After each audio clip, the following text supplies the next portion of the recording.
In our series that we're going through right now in worship here at First Christian Church, Valparaiso, we're talking about abundance.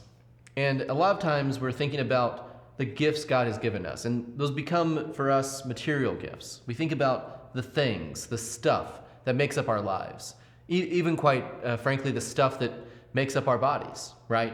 That we are made of stuff. We are material creatures. But there's a phrase that we're going to look at this coming Sunday from a book called Hebrews in the New Testament. And in the book of Hebrews, there's this famous line where it says, "Since we are surrounded by so great a cloud of witnesses, let us run with perseverance the race set before us."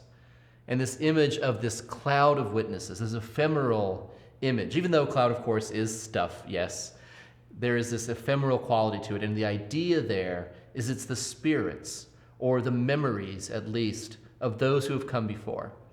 And out here at our narthex at First Christian Church, the narthex is this welcoming area outside the sanctuary where we invite people to gather and discuss and just kind of hang out before and after the service.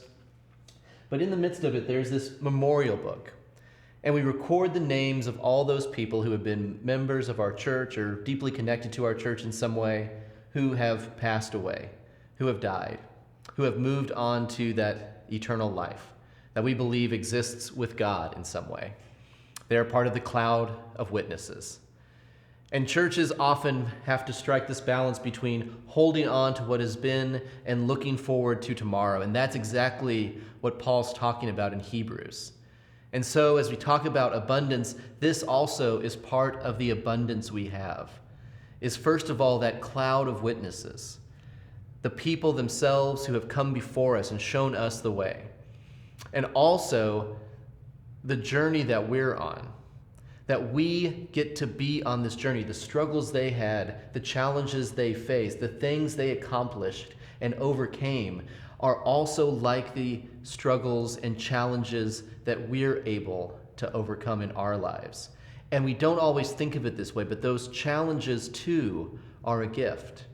They are something for us to test ourselves against.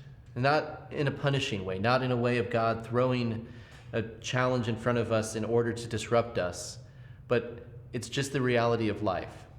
And so when we look back at the legacy of where we've been and the people who've come before, and then look forward to where our race is going, where our journey will take us, that's what Paul, the supposed author of Hebrews, is getting at.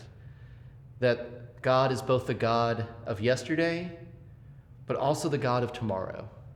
God is the God of our ancestors, but God is also the God of our future and of our descendants.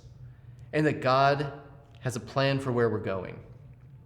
Maybe not completely laid out, but an invitation at least to challenge ourselves, to try to be more than we are now, to try to look for the hope that is springing new, that God, who is doing a new thing, like he did for our ancestors, has more new things coming for us and giving us the chance to be part of the coming of the kingdom, which is at the end what we're all looking forward to, when the whole cloud of witnesses will actually be one, will actually be all together, and everything will be reconciled.